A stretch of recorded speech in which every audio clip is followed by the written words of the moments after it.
Hi folks, we are here today to do some typesetting. We are going to do a hymn. It's a Christmas hymn, and it's going to be While Shepherds Watch Their Flocks by Night. I'm just streaming my workflow. I've got somebody from my church choir who has generously said that they would potentially type the lyrics in once I've done the notes. So this is partly so that they can see how that's done. And partly so that I can put this up and invite people to, comment on my workflow, if there's anything that I ought to be doing differently, and what have you. Okay, so quickly I'll run through the setup, which is a bit of a mess, to be honest, because, well, I'm always in a mess, as you can see, with the desk there. And you can probably see with this camera behind me that the whole room's in a bit of a mess. But the main reason this setup is a mess is because on Musescore4 here, I nearly did Musescore3 for this, because Musescore3 supports the jack audio connection kit and Musescore4 does not. So what we've got is a weird kind of setup going. We've got jack running to power OBS. The microphone is here. It's that one there. You can see that on that other camera there. Going into OBS, the jack input client there is OBS's input. OBS is across on the other screen. And then we've got Musescore4, which is not streaming to jack, so that has to be a separate audio stream going into jack and both to me as well. That's the headphones here. The little earbuds are what I can use to hear jack. So what we're going to do is we're going to do a short score choral typesetting. It's While Shepherds Watch Their Flocks by Night. The reason I'm doing this is twofold. One is I've got a few people in my choir that struggle to read the dots from one place at the same time as reading the lyrics from another place. And one of those people is me. I struggle to play this.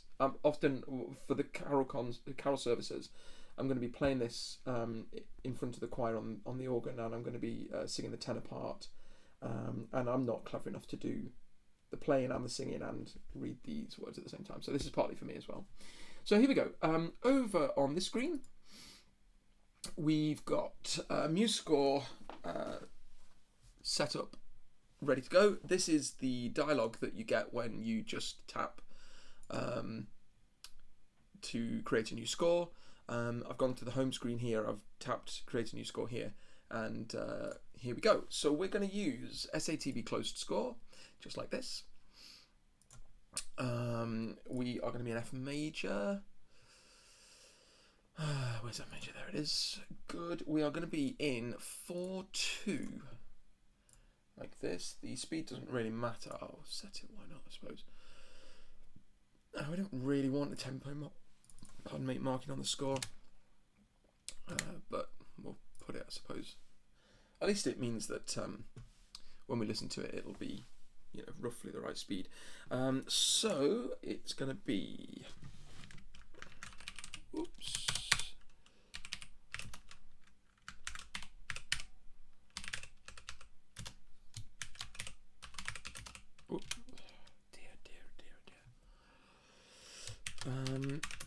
I'm not the best typer, but I'm even worse when it's a bit cramped like this. It's cramped because the tripod for this camera is in the way. Okay, we are not going to do... my score doesn't say who this arrangement is by. The words are by Nahum Tate. We don't have any kind of these things. I'm not too worried about how many bars we've got. We are going to have an anacrusis, which is going to be 1 minute beat, like this. And the bar numbers, 32 is probably not enough, but it doesn't matter. We can correct all that later. So here we go. I'll try and put that so that you guys can see that. There we are. So just check various things here. Note input. yeah, the key step here. This is here. I've got other keyboard and stuff, but I just find this one is really nice just to have on the desk in front and use like that. So we'll make this a little smidge bigger. Hope you can still see that. I know I'm kind of in the way. I don't really. It's difficult to know where to put kind of myself, and I'll make myself a little bit smaller. You don't need to see me that much. I've included this so you can see what I'm doing down here. Now, what I have done with this is I've remapped the mode key. So one feature of Musescore is that you enter different modes for different things. So you've got note input mode, and then you've got edit mode. So I, by default, note input mode is N to skip between the two different modes. I've remapped it to star. So here we go in note input mode. And the first note that I put in is almost certainly going to be wrong. It's going to be probably in the wrong octave. I don't actually know yet what octave this keyboard is going to be in. There we go. So wrong octave. So when you go up an octave, there we go. And what we're going to do is we're going to quickly go through and put in the soprano line. So I'm using the keypad here. 5 is a crotchet, and then getting higher than 5. So is notes of increasing duration. So minims, semi-breves. And I'm assuming this is a breve, but I don't know. I've never used one before. Crotchet, quaver, semiquaver, demi-semiquaver, hemi-demi-semiquaver, those kind of things. Tie is, by default on Musescore4, it's the key is T, but I've remapped it to plus. And I also remapped something to minus, I think, but I can't actually remember what that is. Anyway, let's get going. So I'm just going to quickly go through and put, so I've selected minim and dotted minim.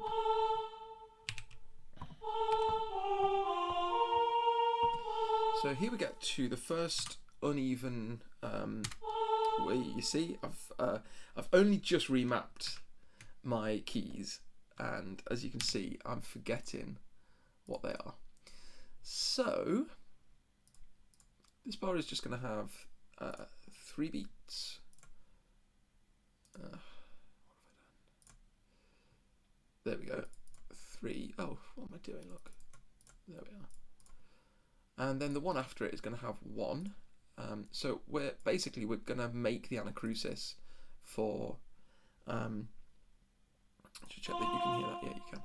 We're going to make the anacrusis for each line, not just for each verse.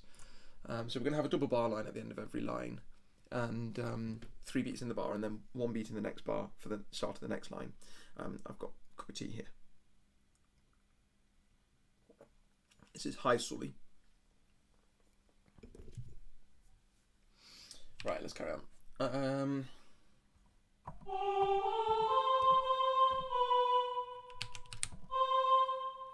You see? Forgot to enter note mode. So let's try again.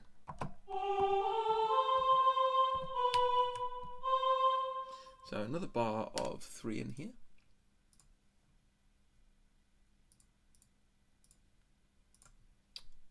Bar lines here. Wrong. That's Control Z for undo. And we want the anacrusis here. I prefer not really to use the mouse that much, but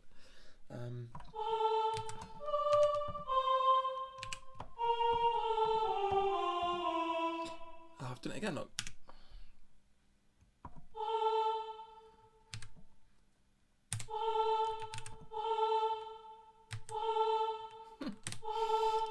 I get myself in knots. I'm usually a little bit better than this at this, but no.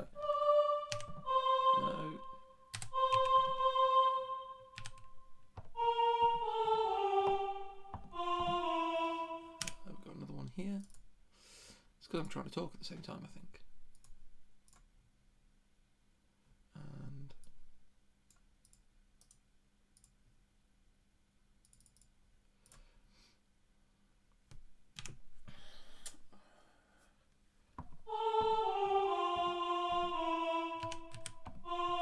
jolly good.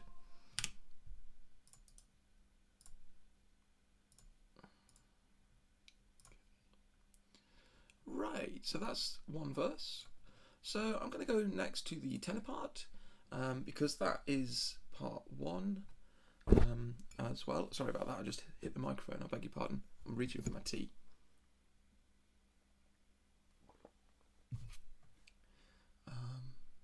So I'll try and pop the tenor part in here.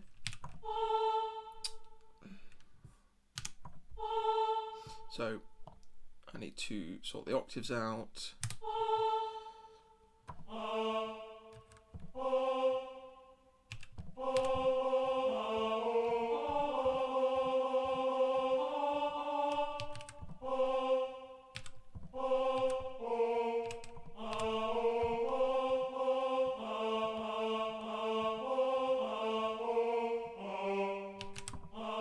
Good.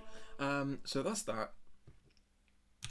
So next we are going to switch to the bass part, well, on the alto part. So we're going to go back into note mode here and part number 2. Now what I do find, and this is the kind of thing that I'd love people's feedback on if I'm doing this wrong, I do find that you have to start off by clicking to input a note with the mouse before you can actually go through and input more.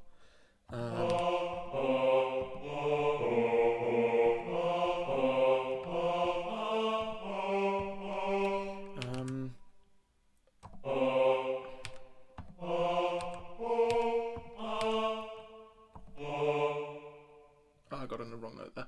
This way, it's good to hear. It's good to hear it,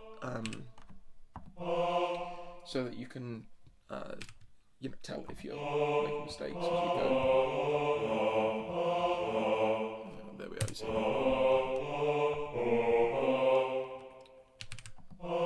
Good, and then the alto part.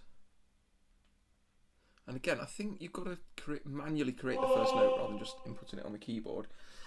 When you get quick at this, it becomes a little bit like, you see I've got the wrong octave there again, like sort of kind of intuitively typing.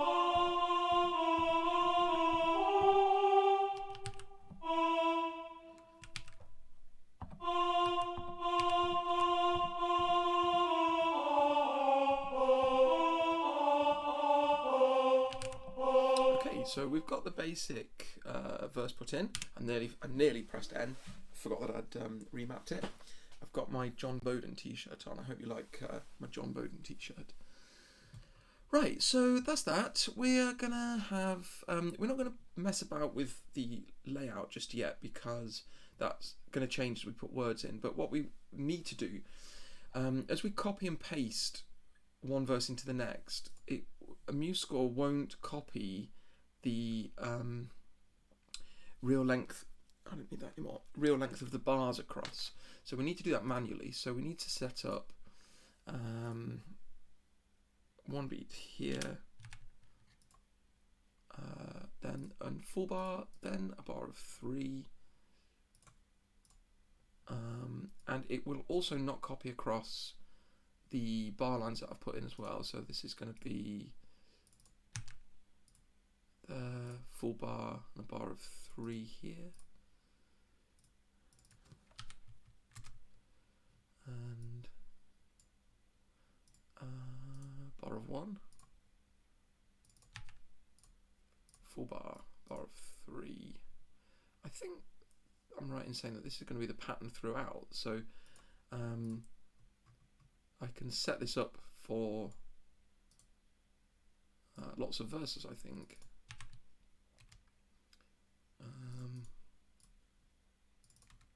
Whoops.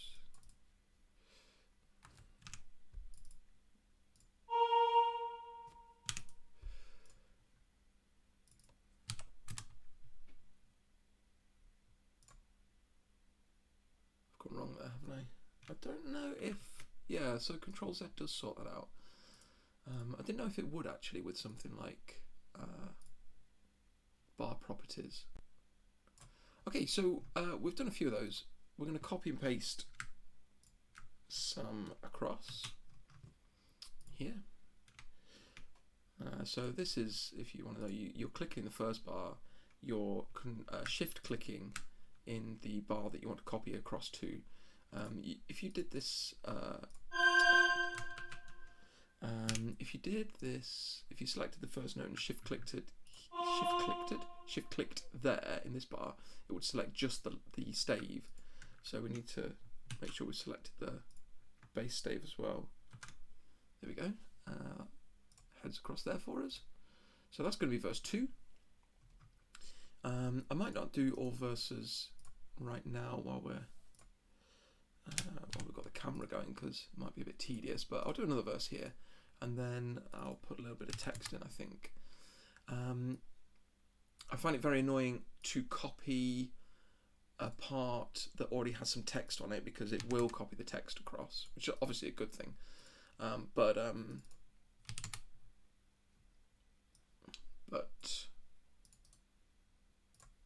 I don't really, it just, in my mind, it clutters it up a little bit to have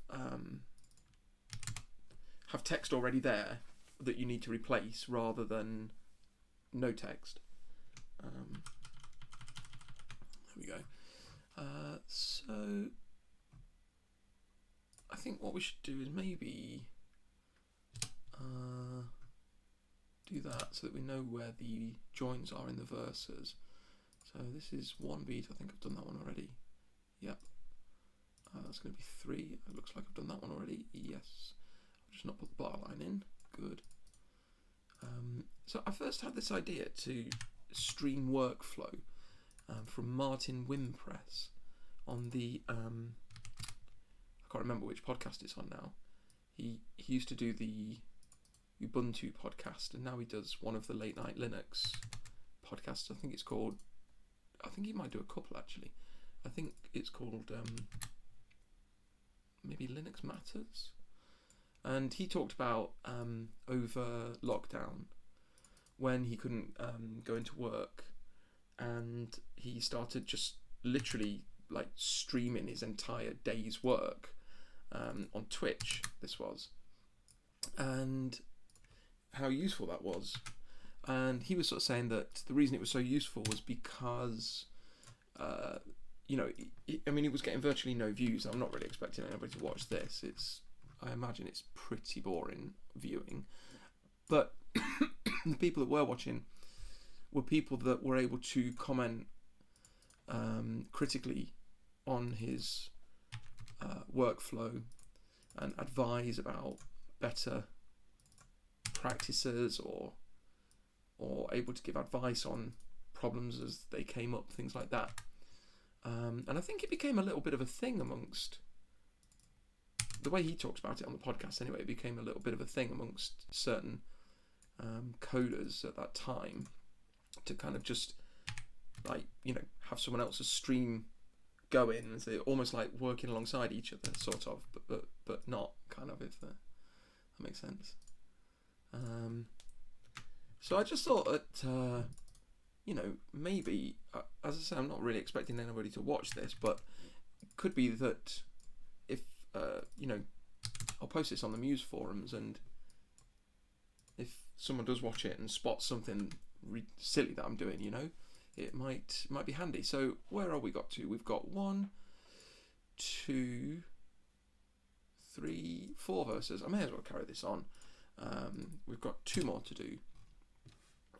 So Control B to add bars at the end. It's not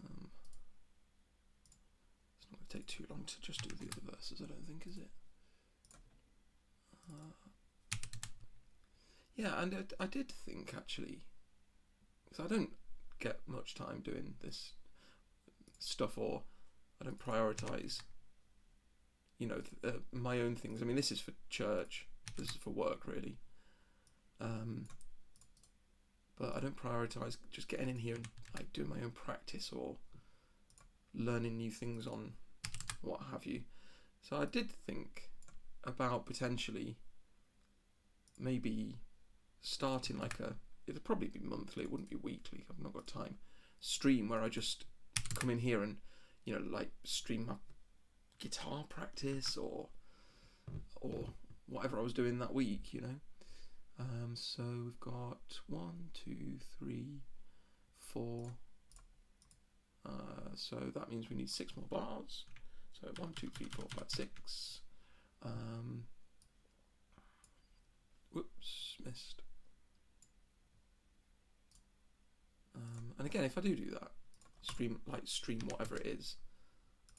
Well, I did a video the other day where I was learning new features of Ardor, and I don't know if anybody's found it useful. I've not had anybody. I know it's been watched a little bit. I've not had anybody kind of get on there and say, "Look, you're doing this completely wrong." Which I did expect, to be honest. Right, so we've got 6 verses now of the chant, whatever you want to call it. So we're going to put some words in. We're going to put them on the soprano part. This is no problem, this one, because all of the rhythm is the same for every part.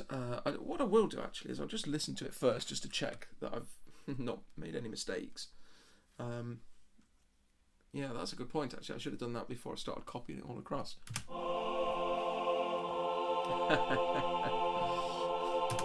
Yeah, I can't handle that.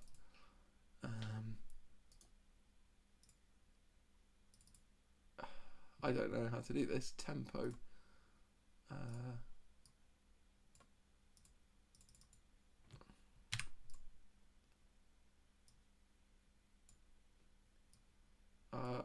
You can hear what I did wrong.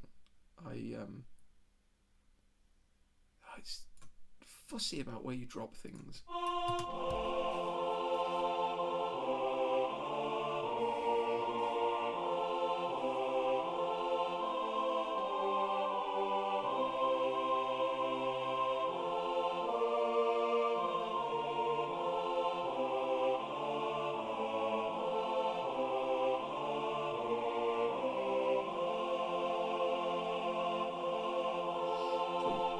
The reason you can see my side of my face is I've got my copy over here on the piano.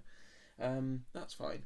Good. Yeah, we'll be going faster than that in our church. I can assure you. Okay, so typing. Let's rearrange a little bit so we don't really need this anymore. Let's get that over there. If I try typing words with the keyboard all the way over there, it's going to be a nightmare. Right, it's still going to be a nightmare because I've not really got enough room for the mouse now. Never mind. Shouldn't have so many leads and stuff, look. So, right. So we're selecting the note that we want to have lyrics to. We're Control L to enter lyric input mode. And so there is a way that you can sort of import lyrics from a like a Word file, not Word as in Microsoft Word, but you know, a text document, I should say. So you can, if you had a text document, what you would do is you would go through and separate all the syllables in the text document, and then copy it all. Now, I've had success with this on Musescore3. I've not had any success with this on Musescore4, so I'm clearly doing something wrong. You copy all the text, and then you go into lyric input mode and just do Control V, and then dash if you are going to another syllable, space if you go into another word, and then underscore if you're extending a syllable across multiple notes from a melisma. I've not had any success on Musescore4 with that. Although, having said that, I think it's a little bit. I'm not sure it's worth the effort, actually.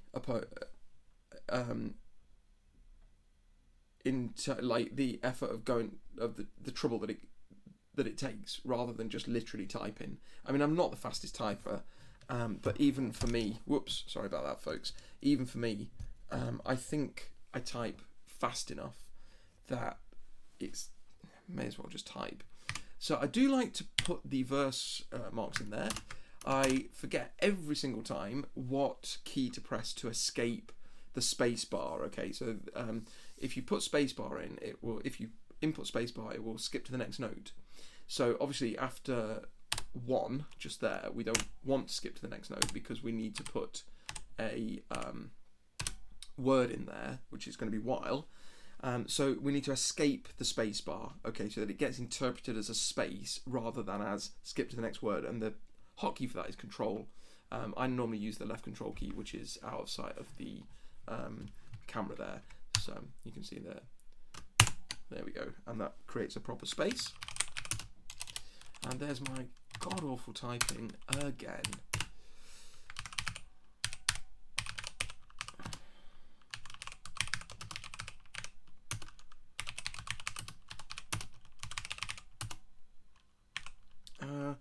There is a capital on there. I like to try and get those things right.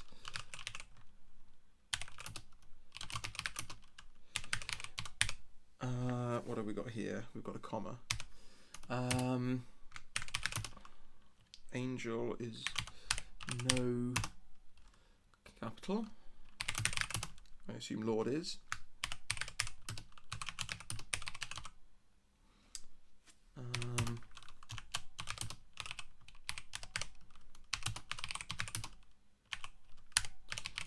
Good. There are whole conventions about where you put the syllable breaks here, and this is something that my well, when I was very young doing my GCSE compositions and stuff, well, I had a program at the time. I think it was called Personal Composer.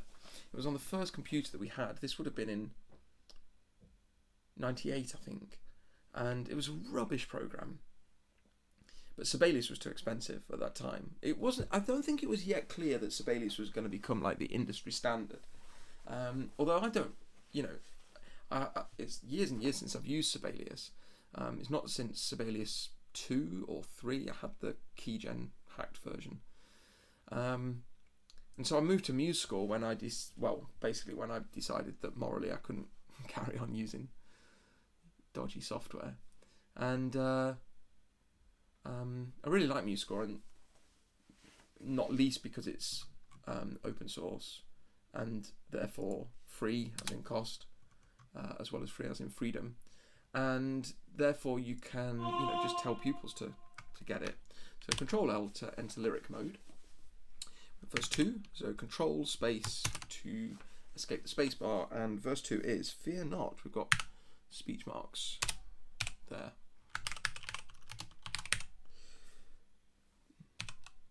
No exclamation mark. I thought there might be.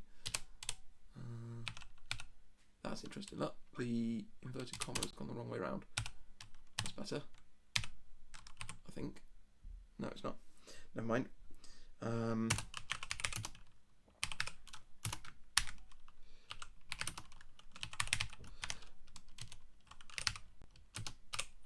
dear. Now.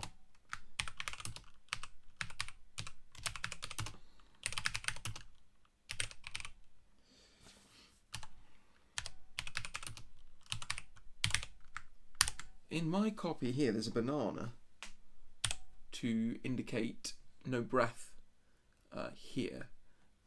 So I'm going to put that in for fun, I think. So we will want lines, I believe. Where are we? There we go.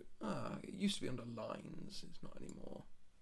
Now, that's interesting. Look, it will not let us drag it to the text. That's a shame. I wonder if there is a lines. There is palette. So what I just did there was we created add palette. Oh, you probably couldn't see that because it was probably behind the camera here. And underneath that, so I'll show you that again. If we hide that. So if we go add palettes here, somewhere on here we go, lines. So we want that to be visible, so we'll add it there. Get rid of myself there. And maybe under there is this. It still won't let us drag it to a word. Really annoying. Okay, never mind. Maybe if I'd get out of lyric mode. Still no. Okay. That's a shame.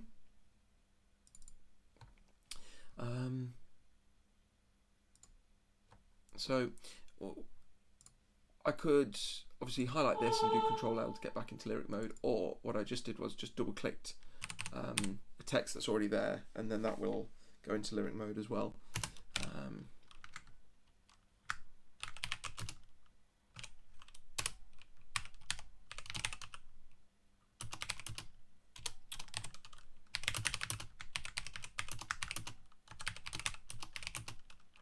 Is there a punctuation? No, but there is a capital on the start of 2.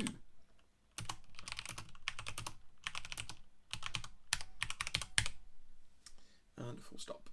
Good, so this is the process. So I think what we're going to aim for is two verses per page. That's going to be 3 sides. So in the layout tab here, which you can see, this one here is page break.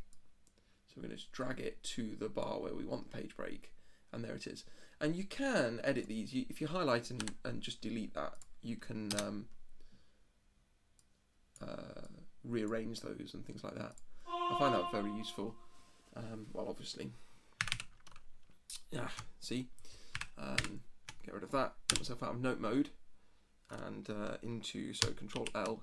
I keep forgetting to use the right control key. Escape the spacebar. I really like this hymn. I'm not sure this is my favourite version of it. To be honest, it's a strange hymn. So there's a fella called Ian Russell who I believe he works at Aberdeen University, but I'm not sure. He might be just freelance, but I have a feeling that he did this work as a PhD thesis. But again, I don't know. I'm just making that up, really. He has collected a lot of folk carols from all over Derbyshire and Yorkshire, and I highly recommend his 2 books: the Yorkshire Village Carol book and the Derbyshire Village Carol book. And it's all old folk carols. A lot of them have got little sort of fugue sections in, which are really lovely. I really like them all. Some real gems of tunes. Not all of them obey the strict rules of harmony. So occasionally you'll get parts in a tune in there where the tenor and soprano stop being independent for a little while, or or there's parallel fifth movement when they're, but it doesn't matter. And this particular set of words features very heavily in folk carol tradition because for a long time there was a rule, I believe this was in the Church of England, that hymns had to have text that was directly biblical, directly lifted from the Bible, rather than original text. But the king, and again I don't know which king this was, declared that the text of this poem, "While Shepherds Watch Their Flocks by Night," was so authentic to the Bible that this was the one exception to the rule that hymns had to be biblical, and you could use this text in hymns. And therefore, at around that time, there were many different versions of this text, because it was the only non-biblical text that you were allowed to use for a hymn. So there are loads and loads of different tunes which have been lost to church often, but kept in folk traditions.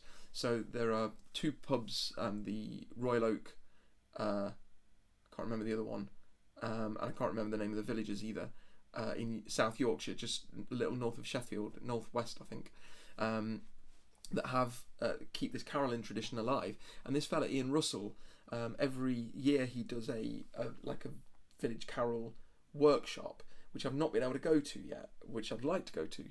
I think this year it's in Hathersage, but yeah, unfortunately I won't be going.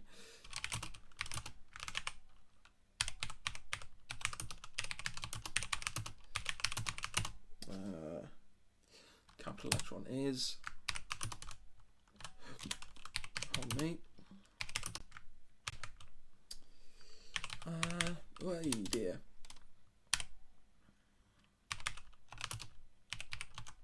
So we should have a banana there as well, I think. But So these verses now,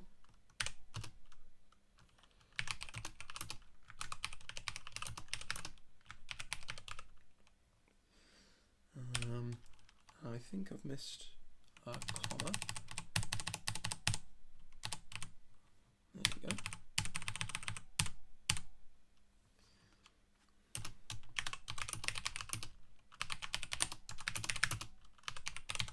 Okay,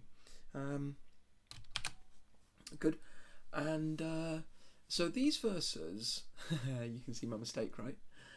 These verses are just, I can show you here, I think down here. So these are the verses that I'm really doing this for. 1 and 2 are easy to read in the original. This is 100 counts requires.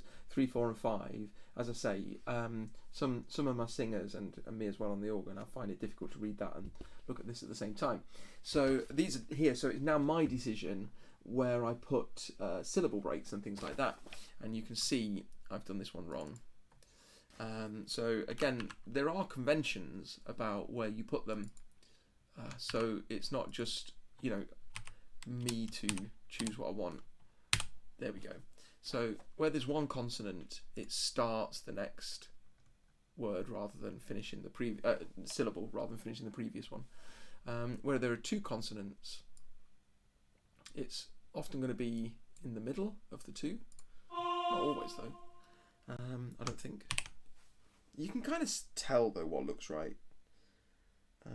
So that previous verse was all spoken by the angel. This verse is also spoken by the angel.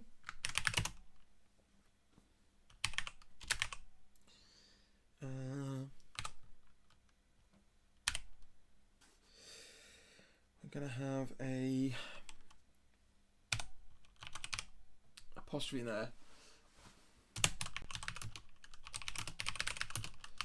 Oops.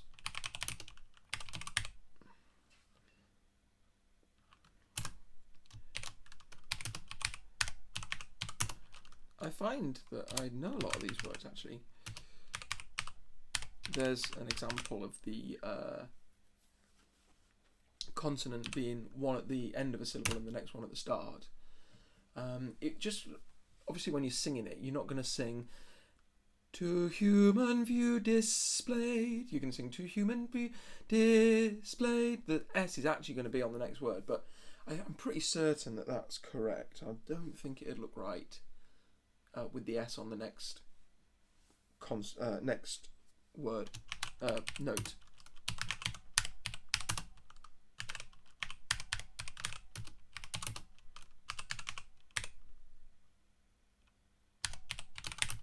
Is it bands or cloth? Bands.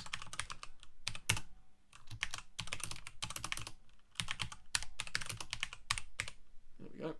Okay, so that's interesting. What have I done wrong? Ah, I've done wrapped wrong, look. So back here.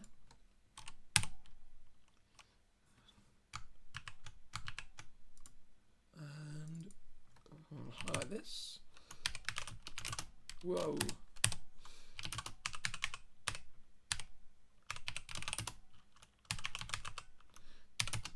Oops. There we go. Good. And this closes the speech of the angel. And I said I wasn't going to do it all, but I'm going to because we've come this far.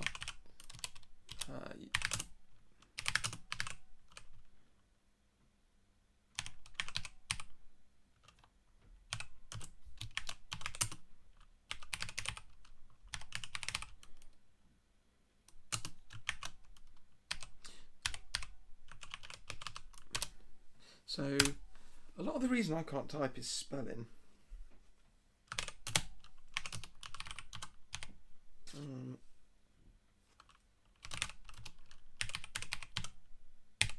I do like a nice throng.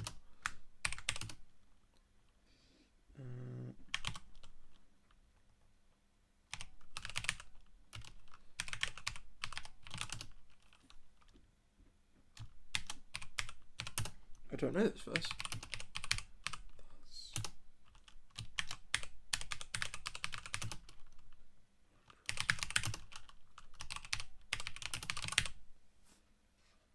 So joyful's wrong, you see, there.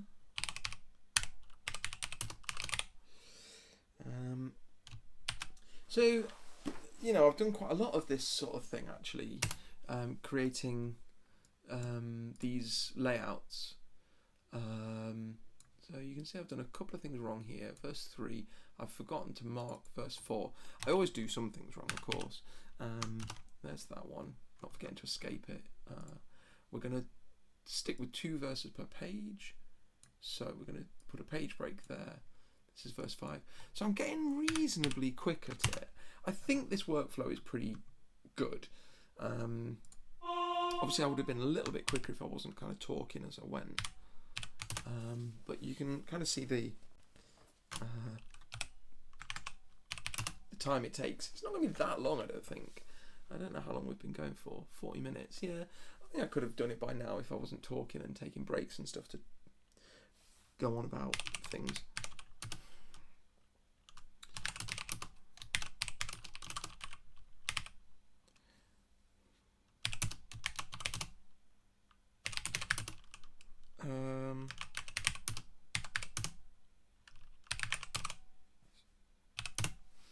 So about 40 minutes. So I don't think I could go much quicker than that.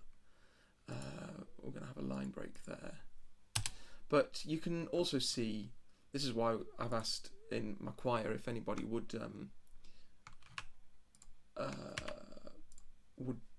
input the words for me, the lyrics, because I'm not the fastest typer.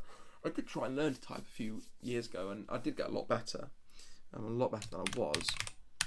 But I think the roadblock, to be honest, is my spelling.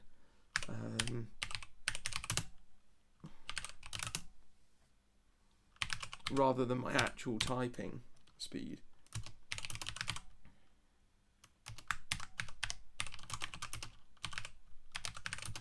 I think I could go quicker if I could, you know, learn to spell properly. There we go. So that is about that. So let's get this this one here a little bit smaller, and so that you can see a bit more. So let's have a look at the layout as a whole. There we go. The printing often doesn't work with this. Like, it's the way that it's laid out on the page here is that page 1 would be its own page, and then 2 and 3 would be back to back. No, that's the opposite, isn't it? 1 and 2 would be back to back, and then 2 and 3 would be on a double page spread. Yeah, that's correct. Sometimes this is something that I could really do with advice on. I'm sure there must be a way to like put a blank page at the start when you print these things if you want the page turn to be in a certain way. But sometimes I've ended up exporting it as a PDF and then editing the PDF to insert a blank page, which is a stupid way to do it. I'm sure you could do that in Musescore, and I should look at that really. But I think we're pretty happy with this. I think so. 1 and 2, 3 and 4, 5 and 6. We've got all the. And we haven't. Look, we've got this one wants to be in a better place. There we go. And this one here. There we are. Oh, and another one. So this is all the stuff I could do with a proofreader really. I get my wife to proofread for spelling, but things like that she doesn't always notice. I think we're good to go. I think we're there.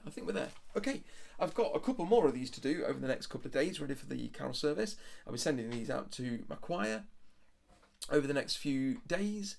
And there we are. We're going to finish at that. I hope this has been useful to somebody. I hope it's been useful to me, because it'd be very nice if we could you know, have someone jump in and tell me what I'm doing wrong, or a better way to do something. You know, that'd be really nice. Incidentally, let me just quickly, for the benefit of the fella who said that he's happy to do some typing for me, let me quickly just show you where you get Musescore.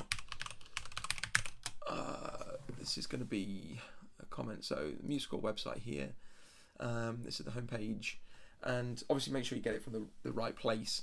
If you get it from like the Windows store, it wouldn't surprise me if you end up paying for it. Although if it's the official, I don't know what the name is really, package, I guess, repository, I don't know.